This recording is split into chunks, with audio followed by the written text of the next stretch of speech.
sujet d'aujourd'hui, c'est virage sans papier, la digitalisation des processus de l'assurance qualité. On va commencer, Éléonore et moi, par se présenter. Donc, je donne la parole à Éléonore pour commencer.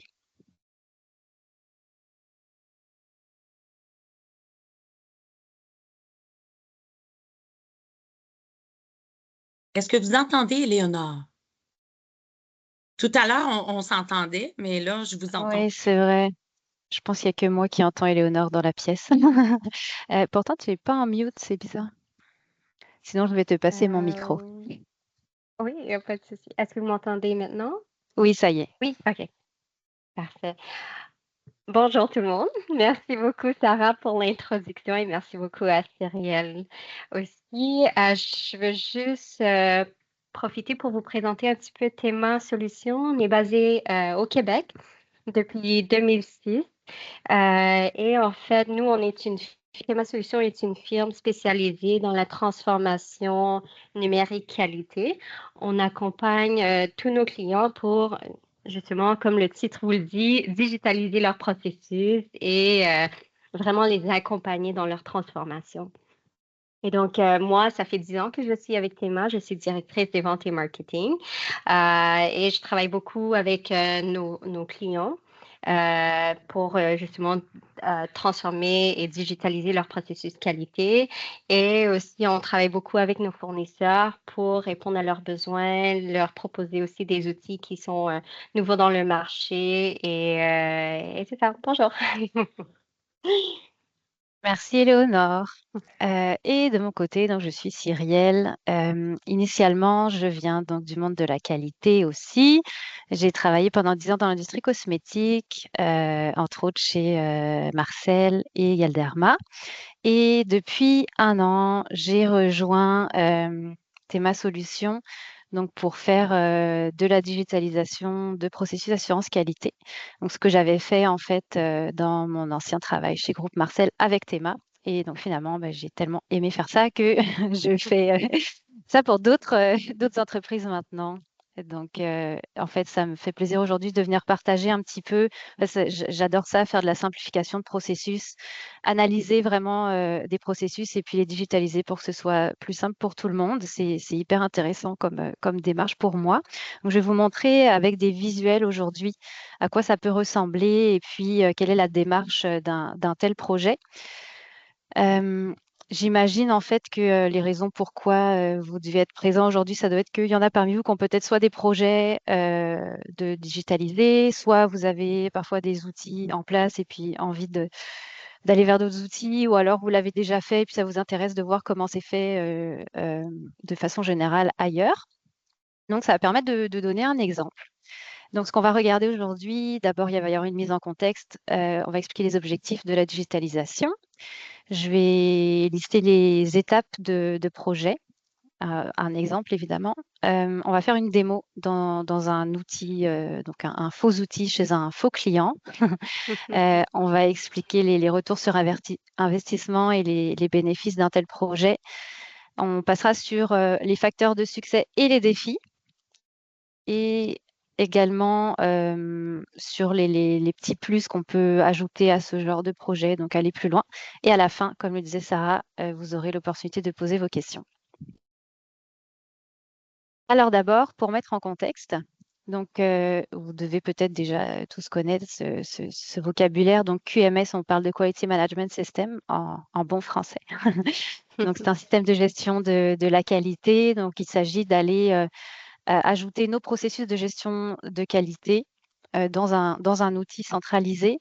Alors, je pense qu'ici, on vient un peu de différentes industries là, quand je vois les inscrits, mais comme vous savez, l'assurance qualité, on partage un peu tous des mêmes processus, des mêmes défis. On gère des non-conformités, on gère des changements, on gère des actions avec des responsables, des dates cibles. Donc, c'est sûr que l'exemple que je vais vous montrer ne sera pas forcément exactement le vôtre, mais on a tous un tronc commun. Donc voilà, peu importe le contenu et vos processus, un QMS a les mêmes racines, on va dire. Et aussi, on parle donc de BPMS souvent, c'est un mot que je vais prononcer plusieurs fois dans la présentation. Donc, on parle de Business Process Management Software. Donc, la différence entre un QMS et un BPMS, on va dire un BPMS, c'est un outil plus global qui peut être utilisé pour créer un QMS, mais qui sert en fait à créer un flux en fonction d'un dessin de processus initialement. Et avec un BPMS, donc on peut faire de l'assurance qualité, des processus de maintenance, des processus de ressources humaines. Voilà, donc c'est ça un BPMS. Et la mise en contexte d'un tel projet de digitalisation, donc comme je le disais tout à l'heure, soit ça va être parce que à la base, vous ou le client en général n'a pas d'outils en place. Donc, il y a beaucoup d'entreprises qui fonctionnent avec des outils comme des fichiers Excel ou des Word, que ce soit pour, par exemple, gérer des non-conformités, gérer des changements, faire des audits sur le terrain dans des fichiers Excel ou créer des index aussi pour suivre leurs documents avec des états. Ou alors, il va y avoir des outils utilisés, mais qui sont un petit peu vieillissants et pas toujours interconnectés. Il va y avoir des enjeux de dédoublement d'informations, comme je disais, dans des index où il va falloir gérer l'information en double pour la recopier puis la mettre à jour. Et des outils qui sont, c'est ça, pas liés les uns entre les autres. Exemple, vous pouvez avoir un ERP pour gérer tous vos produits, vos codes, et puis à côté avoir des documents Word pour gérer vos non-conformités, où là, vous devez recopier vos numéros de lot, vos descriptions à la main. Il y a en général beaucoup de suivis qui sont faits par courriel aussi dans les entreprises. Ça, c'est beaucoup de temps. C'est souvent le mot qui va ressortir, le temps. Et il va y avoir en général des réunions de suivi, donc des réunions pour les différents processus et également des réunions pour suivre les actions des gens parce que parfois on va se perdre dans les informations qui sont dans des Word, les informations qui sont dans différents outils et les informations qui sont dans les courriels. Donc, on fait beaucoup de réunions de suivi. Alors, le but de toute cette digitalisation-là, c'est de réduire tout ça. Oui. Les statistiques aussi. Oui, vas-y, Eleanor. Désolée, Fiona, si je peux ajouter un point aussi. Et souvent, quand c'est très manuel, quand on gère nos processus, le suivi et tout ça, lorsqu'on fait des recherches, ça peut prendre encore plus de temps parce qu'on ne sait pas où exactement les données sont stockées. Avec un QMS ou un BPMS, ça vous permet d'aller chercher ces informations très rapidement à l'aide d'un outil de recherche et avec des filtres aussi. Exactement. Et puis, c'est bien parce qu'on va le montrer dans la démo aussi. Donc, voilà, il y a les statistiques. On voit souvent des statistiques dans des Excel. Donc, ça peut être fragile et lourd d'entretien. Et également, donc, ce qu'on va essayer de diminuer avec un outil informatique, c'est de réduire les erreurs de saisie, donc l'erreur humaine. Donc ici, évidemment, vous reconnaîtrez sur l'image, bon, ça n'appartient à personne, là, c'est Google qui m'a fourni ces images, mais ça donne un exemple d'outils que vous avez peut-être chez vous, dans vos entreprises, ou que vous avez eu dans le passé. Moi, j'ai déjà connu ça. Des fois, on a des monstres de documents, voilà. Alors, pour continuer sur la mise en contexte, voici des processus. Des exemples de Voilà, processus qualité qui sont disponibles dans le QMS ou le BPMS, juste pour les lister rapidement. Et si vous avez des questions, bien sûr, à la fin, comme on va partager ce PowerPoint, vous allez avoir ces informations. Mais dans le QMS, vous avez des processus de non-conformité, les déviations, les CAPA, suivi des actions correctives, préventives, gestion des changements aussi, la gestion des audits, les plaintes clients, les stabilités, la gestion documentaire et la formation. Juste pour les citer rapidement comme ça, comme vous voyez dans l'écran. ouais.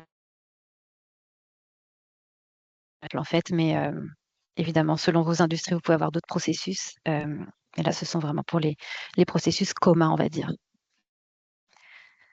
Donc, les objectifs, donc digitaliser les processus. Comme je le disais, on va chercher à gagner du temps, réduire les courriels, réduire les entrées de données en double.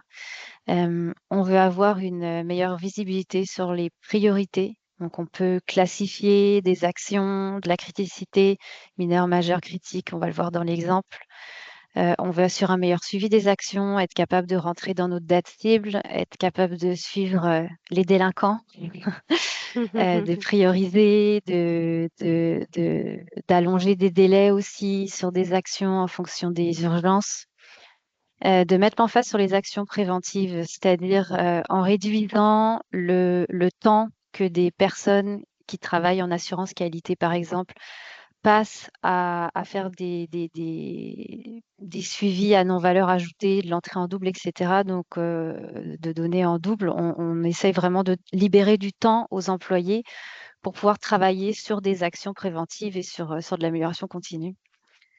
Et donc, le terme KPI aussi doit vous être familier. Donc, les indicateurs clés de performance, on veut les générer automatiquement et en temps réel dans un outil au lieu de devoir les générer manuellement. La démarche de projet de digitalisation. Donc là, je vais me mettre dans votre peau. Donc d'abord, c'est d'évaluer les besoins vraiment de votre entreprise. Voilà, moi, j'ai besoin de digitaliser en priorité mes audits, par exemple, parce que c'est ma principale souffrance, ou mes plaintes, ou mes non-conformités. Ensuite, de choisir une solution. Je vais parler aussi dans la présentation des différents types d'outils qui existent. Donc, en fonction de votre besoin, en fonction des connexions que vous souhaitez faire, en fonction, est-ce que vous cherchez quelque chose qui est plus clé en main ou quelque chose qui est plus personnalisable? Ensuite de ça, en fonction de l'analyse du processus qui est fait, donc du dessin, la photo ici sur la présentation représente un peu l'analyse par nos collègues, en fait, comment on fait ça. Donc, on s'assoit avec le client et puis on dessine le processus pour le créer ensuite dans un flux sur l'outil. Donc, une fois que le processus ensuite est créé, on recommande toujours de faire une phase pilote. Donc, moi, c'est ce que j'avais fait quand je travaillais dans l'industrie cosmétique, quand on avait créé l'outil de gestion assurance qualité.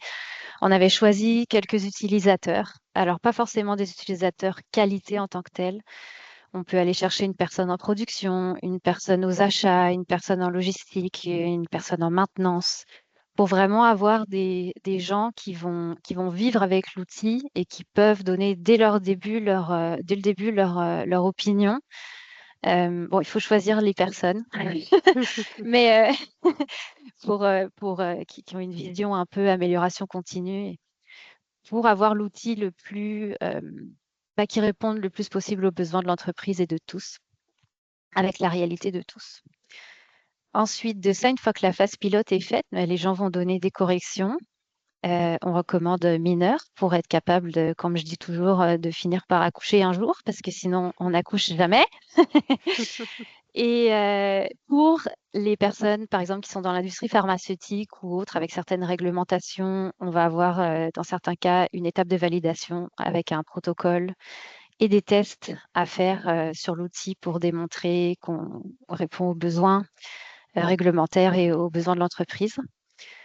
Ensuite de ça, on forme les utilisateurs et par la suite, le déploiement et l'utilisation. Avant la démo, Éléonore, est-ce que tu avais d'autres choses à ajouter là-dessus ou je me connecte sur l'outil? C'est parfait, oui, on peut se connecter à l'outil. Ok, merci. Donc, voici un exemple. Bon, le poulpe est mon choix, mon petit coup de cœur, mais c'est pas un vrai outil, c'est un démo. Ce que j'ai fait, c'est que pour le webinaire aujourd'hui, j'ai utilisé une fausse entreprise. J'ai créé une entreprise agroalimentaire qui fabrique qui transforme des produits de la mer parce que j'ai trop aimé ce petit poulpe rose. Donc, tout ça pour dire, on partage l'information de personnes. Donc là, vous voyez, on a une page d'authentification. Vos utilisateurs dans un QMS ont un identifiant et un mot de passe unique, évidemment. Et parce qu'on leur attribue des droits dans l'outil, je vais vous le montrer. Donc, sur la page d'authentification, moi, pour les besoins de la démonstration aujourd'hui, je vais vous présenter un utilisateur démo. éventuellement aussi en sysadmin. Et puis, j'ai enregistré mon mot de passe, mais dans de bonnes pratiques assurance qualité, on laisse les gens taper leur mot de passe. Voilà. Donc, voici ce à quoi un outil de gestion de la qualité peut ressembler. Donc, la plateforme ici permet en fait donc de personnaliser en fonction du client avec donc le nom de l'entreprise, un visuel. Et ici, nous avons nos fameux processus de l'assurance qualité qui sont, comme je le disais encore, des démos. Alors, j'ai mis quelques processus typiques, donc les contrôles de changement, des réclamations clients, donc des plaintes, la gestion documentaire. Je vous montrerai des petites statistiques aussi. Donc, on peut avoir des non-conformités, des audits, analyse de risque et la gestion des actions. Vous allez voir, dans l'exemple que je vais faire, on peut, dans un QMS, contrairement à du Word et Excel, on peut aller mettre des processus enfants dans des processus parents. Donc, il va y avoir une notion de sous-processus. Par exemple, je peux dire, voilà, j'ai besoin d'un processus de gestion des actions, mais mes actions peuvent découler d'un contrôle de changement, d'une non-conformité, d'un audit. Il y a plusieurs processus qui peuvent générer des actions. Et à ce moment-là, j'insère mon sous-processus à l'intérieur de mes processus parents. Je vais faire un exemple. Donc, vous voyez déjà le visuel versus les documents Excel qu'on voyait tout à l'heure. C'est un petit peu plus sympa. C'est un exemple d'outil, mais ça pourrait en être d'autres. Ce que je vais faire, c'est que je vais créer un contrôle de changement devant vous pour vous montrer ce à quoi ça peut ressembler. Donc, vous voyez ici, on a une interface spécifique au processus lui-même, contrôle de changement, mais j'ai une interface différente pour chacun de mes processus. Donc, si je vais dans non-conformité, j'ai mes non-conformités. C'est spécifique à chacun. Dans les systèmes BPMS et QMS, en fait, juste pour ajouter un point sur les utilisateurs, on peut gérer leurs droits. Alors, tu peux avoir des droits différents pour les superviseurs, pour les demandeurs, par exemple. Et en fonction de ça, tu peux vraiment contrôler qu'est-ce qu'ils voient, les champs qu'ils peuvent remplir et leur rôle vraiment dans le processus. Exactement. On peut aller très finement dans les droits dans un QMS, incluant est-ce que les gens ont accès à ce bouton créer. On pourra avoir un besoin, on pourrait dire il y a des personnes qui doivent avoir accès en lecture au contrôle de changement pour savoir ce qui se passe, mais on ne veut pas qu'ils puissent en créer, par exemple. Alors moi ici, je suis connectée en tant que ma fausse personne Alex Côté. Donc, je vais créer un contrôle de changement en tant que Alex Côté. Alors, pour que ça parle à tout le monde, je vais créer un changement en lien avec un équipement. Donc, on va dire, on va remplacer l'étiqueteuse qui s'appelle ETI 001.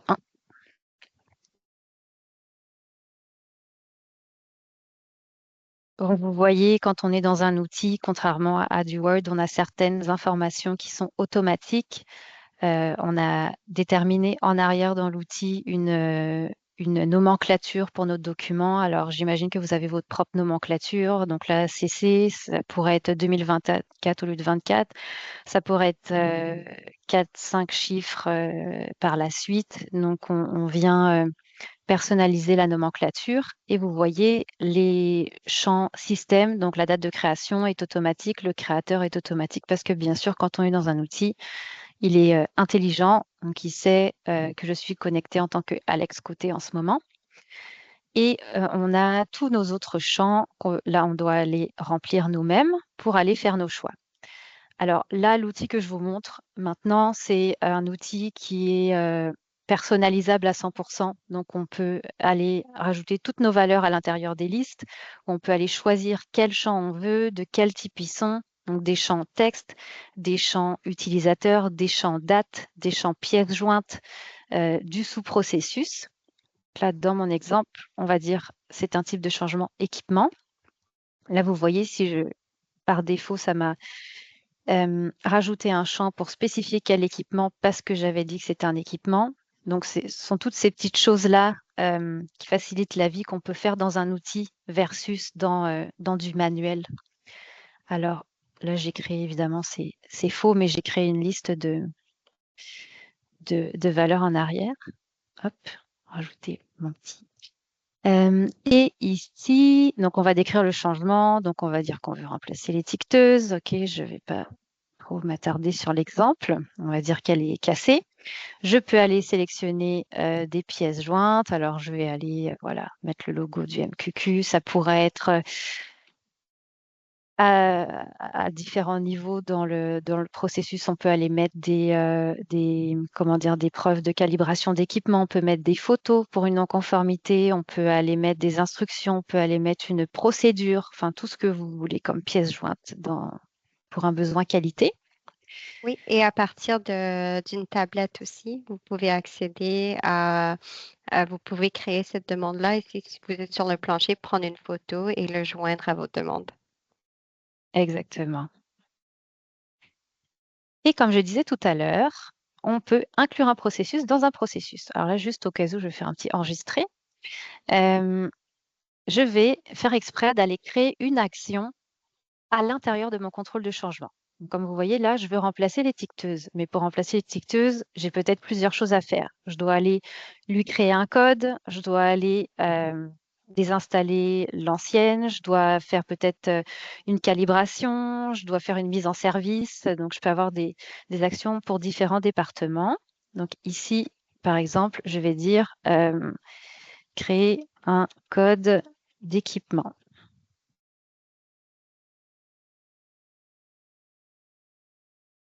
Ici, je viens choisir, je peux dire j'ai des types d'actions. Donc, on va dire, bon là, c'est pas vraiment applicable, mais ça pourrait être NA qu'on rajouterait. Donc, on va dire, voilà, créer un code pour la nouvelle étiqueteuse. Je peux mettre des pièces jointes. Et là, je viens choisir des responsables. Bon, c'est là où je me suis amusée un petit peu. Donc, vous pouvez ici avoir votre banque de responsables, donc tous les gens de votre entreprise ou juste par département. Et vous pouvez dire, voilà, moi, je veux envoyer cette action soit à tout mon groupe maintenance, à tout mon groupe logistique, à mon groupe contrôle qualité ou à une ou plusieurs personnes. Donc là, voilà, pour le besoin de l'exemple, je vais me donner une action à moi-même pour être capable de la faire. Et je donne une date d'échéance pour la semaine prochaine et je l'envoie. Là, ça s'en va à Alex. Et vous allez voir, dans mon document parent, dans mon contrôle de changement, là, j'ai une première action. Et pour vous montrer, je vais juste en créer une autre. Test. OK, juste pour... voilà. Et donc là, je vais retourner à mon document parent et vous voyez, j'ai listé à l'intérieur tous mes sous-processus. J'ai pu personnaliser ici les colonnes pour pouvoir avoir juste ce qui m'intéresse en lien avec mon action. Ça me permet de voir qu'en ce moment, Alex n'a pas encore fait son action, mais il est encore à l'intérieur de sa date, enfin, il est avant la date d'échéance. Donc ça, c'est pour l'ouverture. Ensuite, je voulais vous montrer le concept général en arrière.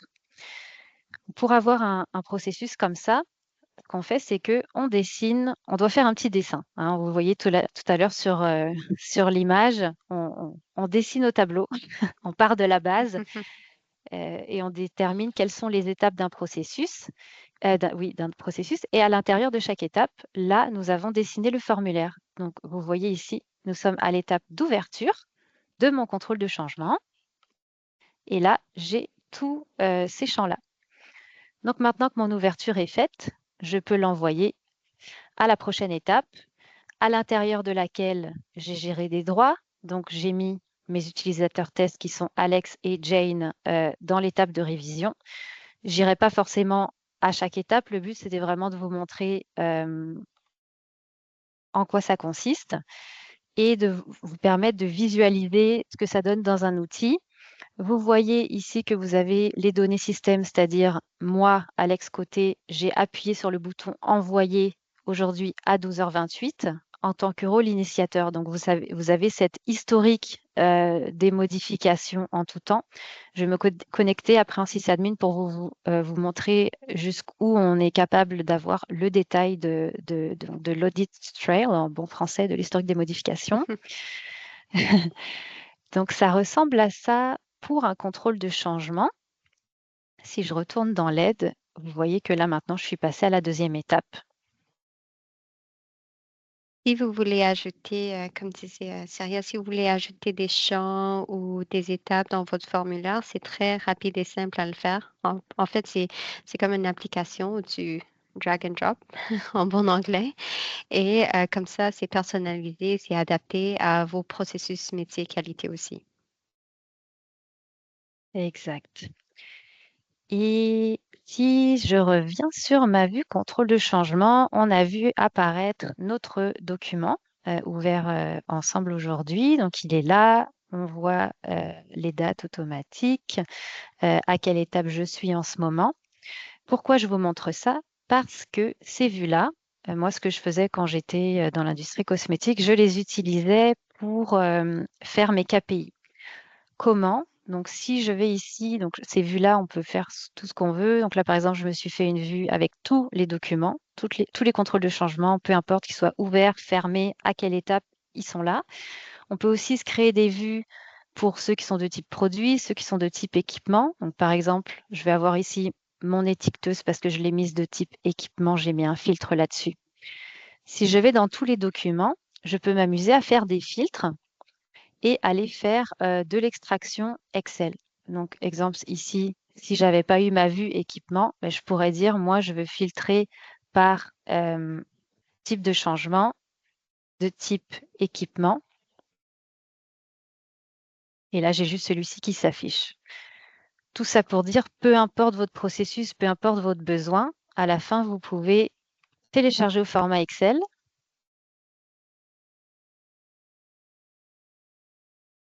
Il s'ouvre sur l'autre écran, je vais vous l'apporter ici. Et vous pouvez faire ce que vous voulez avec vos données par la suite. Hop. Et vous pouvez aller extraire ça et jouer avec au besoin. Encore mieux, vous avez la possibilité de vous gérer des statistiques directement à l'intérieur de l'outil. Alors là, j'ai créé une statistique très brève et simple juste pour montrer le concept. Alors là, je les ai classés par type, par exemple. Donc, j'en ai sur des équipements, des produits et des documents. Je peux classifier par criticité, mineur, majeur, critique. Là, mais lui, il n'était pas encore à l'étape où j'ai déterminé ma criticité. Je peux les voir par état. Je vais vous montrer les statistiques dans le processus action aussi, ce qui est encore plus intéressant parce que c'est là qu'on peut voir nos délinquants. Donc ici, je peux aller voir qui est responsable en ce moment des actions et je peux pousser jusqu'à, alors là, je ne l'ai pas fait ici, mais le gérer par état en cours. Donc, je peux voir, là, ce sont toutes les actions qui ont été attribuées, mais si j'affiche que celles qui sont en cours, je vois que en ce moment, la personne Axel a une action, Rémi en a deux, Alex en a deux aussi. Je vois d'un coup d'œil tout ce qui doit être fait, incluant dans les vues aussi, je peux le gérer là, comme je l'ai fait tout à l'heure. Je peux aller faire des filtres, voir mes échéances, tout d'un coup. Et ça, bien sûr, c'est le système qui crée ça au lieu d'ajouter une ligne dans un Excel et de l'écrire à la main.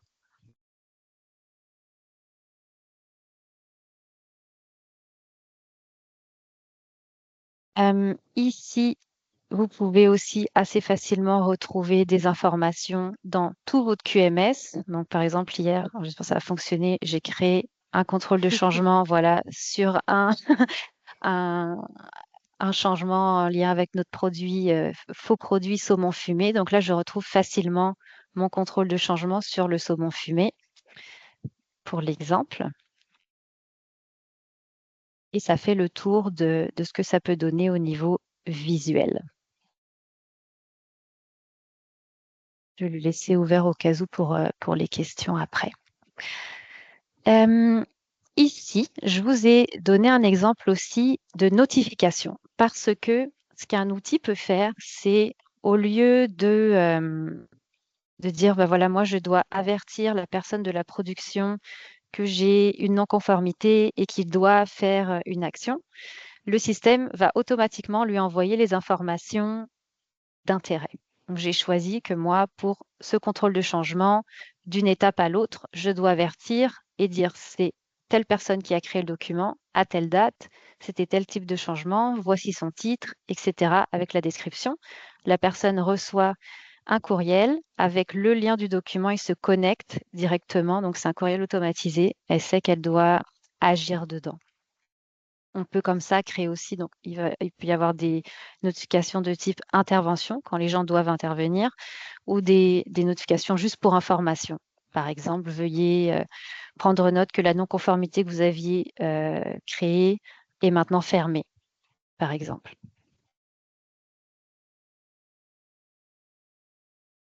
Maintenant qu'on a fait le tour de ce à quoi ça peut ressembler, voici les bénéfices en général. Bon, alors au niveau du visuel, vous avez vu un peu, on gagne un peu en simplicité, et puis c'est aussi beaucoup plus mignon. Au niveau donc des actions surtout, donc on a un meilleur suivi des actions, vous l'avez vu au niveau des statistiques et des KPI.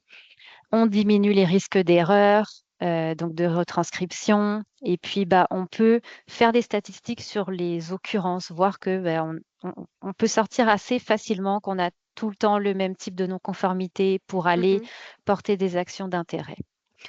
On archive nos index Excel, ça c'est merveilleux le jour où on fait ça.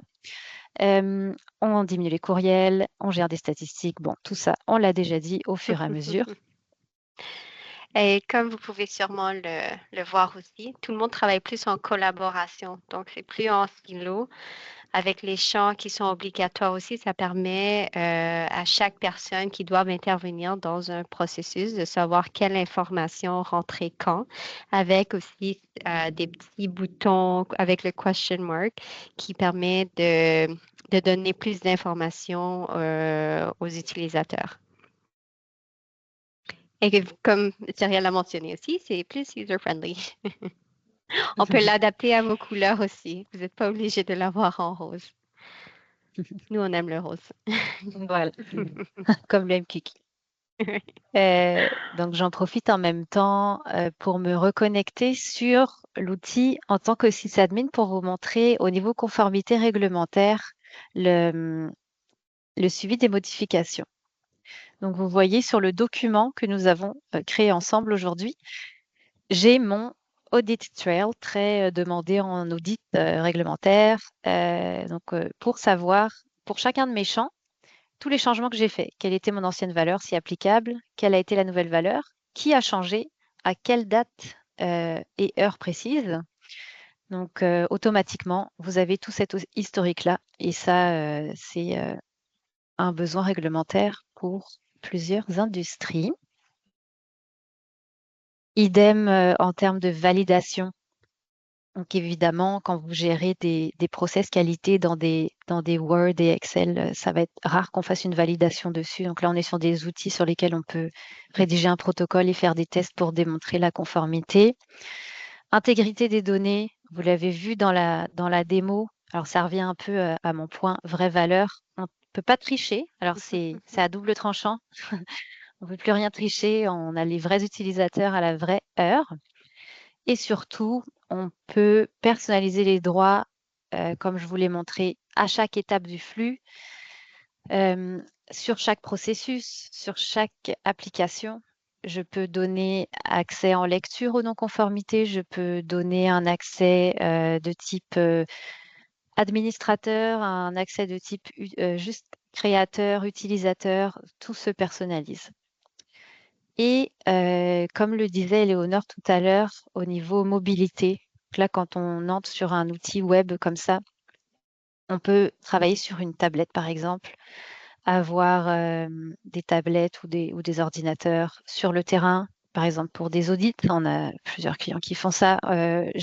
Ouvrir directement les non-conformités. Donc, il faut s'imaginer avec la tablette, prendre la photo directement du produit défectueux remplir les quelques champs et hop, on l'envoie comme ça à l'assurance qualité. Et donc, pour des processus en général qui nécessitent une tournée en production sur le terrain, on peut imaginer aussi pour être présent sur des salons, pour des processus de vente, etc. Alors, si on revient au projet en tant que tel, dans la peau de l'assurance qualité, les conseils que je pourrais vous donner dans le processus de digitalisation. Alors d'abord, il faut bien connaître ses propres processus. Ça a l'air bête, mais quand on se retrouve sur la table à dessin, parfois, on ne sait pas exactement dessiner ce qu'on fait parce qu'il y a peut-être des façons différentes dépendamment des personnes. Il y a peut-être un trou dans le processus quelque part et on s'en rend compte quand on le dessine. Donc, c'est important de bien le connaître et de bien le dessiner. Ensuite, c'est important d'affecter un chargé de projet à la digitalisation qui va être un peu l'expert et qui va pouvoir donc participer et à l'analyse et au développement général. Comme je disais tout à l'heure, je recommande fortement d'avoir un groupe pilote avec des gens experts de différents départements pour que ça réponde aux besoins de tout le monde. Je recommande aussi d'avoir un outil, donc BPMS, le plus flexible possible, comme on voyait. Ça vous permet vraiment d'aller mettre les champs dont vous avez besoin, de dire, bah, moi, si ça s'appelle, je sais pas, commentaire ou description, j'ai besoin d'un champ par criticité, mais moi, mes criticités, elles sont par numéro. Enfin, vous pouvez vraiment tout personnaliser et surtout au niveau des étapes. Donc, de pouvoir avoir un flux à 2 étapes ou à 10 étapes si vous voulez. Je recommande pas 10, mais voilà. Et de garder ça simple, c'est sûr aussi. Donc d'avoir, c'est ça, un moteur pour faire des flux qui soient pas trop rigides pour, ça revient à ce que je viens de dire, de pouvoir mettre vos propres étapes, vraiment votre réalité. Et également, et ça c'est c'est un avantage de ce genre d'outil, de trouver un outil qui soit vraiment adapté à tous les niveaux informatiques. Parfois, quand on demande à des gens d'aller faire des statistiques dans des Excel, on peut tout casser. Il faut que ce soit le plus simple possible. Donc là, vous avez vu, quand on remplit une demande, c'est simple comme acheter un billet d'avion. C'est vraiment user-friendly. Les défis, d'abord au niveau des attentes des utilisateurs. Alors, on parle souvent chez Théma ça veut rien dire, c'est notre terme à nous, c'est normal si vous l'avez jamais vu. Le tanka yaka, c'est tant qu'à faire ça, il n'y a qu'à faire ça. Donc avec ça, je le dis souvent, on n'accouche jamais. On dit, ah ben, tant qu'à avoir fait tel processus, finalement, je vais faire un autre sous-processus. Donc il faut savoir y aller par étapes, faire des go live progressifs et gagner des petites batailles l'une après l'autre. Et Je on peut recommande, vous accompagner dans là-dedans aussi. On a l'expérience avec nos clients dans des projets similaires. Nous, notre but, en fait, c'est de vous accompagner dans ce changement-là, dans ce projet-là, avec les bonnes pratiques. et idem, donc ça rejoint aussi, mais la gestion des exceptions, on ne veut pas trop baser un système sur la gestion des exceptions. Il faut savoir choisir nos batailles pour garder un système qui soit quand même simple d'utilisation. Et ensuite, il y a toute la gestion psychologique aussi du changement pour les employés à l'interne. Il y a des personnes qui vont avoir un petit peu de mal parfois à abandonner leur pratique habituelle dans des Excel, par exemple. Donc, ça, c'est un accompagnement à faire aussi. Ça fait partie de la digitalisation. Je vais aller rapidement parce que je pense qu'il ne reste plus beaucoup de temps. Je parle vite, mais finalement, j'ai beaucoup de choses à dire. Donc, pour aller plus loin dans un projet comme ça, d'abord, on peut faire des connexions avec d'autres outils, par exemple avec un ERP, pour aller chercher des codes, des descriptions de produits, des numéros de lots, tout automatiser tout ça dans des listes déroulantes. On peut créer on peut lier avec des outils BI, donc de l'intelligence d'affaires. Je parlais de statistiques tout à l'heure, on peut pousser ça. Donc, il y a un outil de statistique directement, souvent dans les QMS en tant que tel, mais on peut pousser dans des outils si vous en avez déjà. Là, je ne l'ai pas montré, mais il peut y avoir de la gestion documentaire. Ça, c'est plus spécifique. Ça prend vraiment des outils qui permettent de stocker des documents et de faire des routes d'approbation. Mais idem, ça se parle. Et un BPMS, vous l'avez compris, permet d'étendre à d'autres départements aussi. Vous pouvez l'imaginer, là, on a fait des process qualité, mais ça peut être un process de ressources humaines, par exemple, une demande de congé. En finance pour faire des demandes, donc des remboursements pour des comptes de dépenses ou de la maintenance pour gérer la calibration des équipements. Et les exemples sont infinis là-dessus. Et voilà, je vais vous laisser la parole pour les questions. Juste dernière parenthèse, donc je sais que là j'ai bombardé beaucoup d'informations. Sentez-vous à l'aise si vous voulez nous contacter plus tard. Vous allez recevoir un PDF avec tout ça et la vidéo, comme le disait Sarah.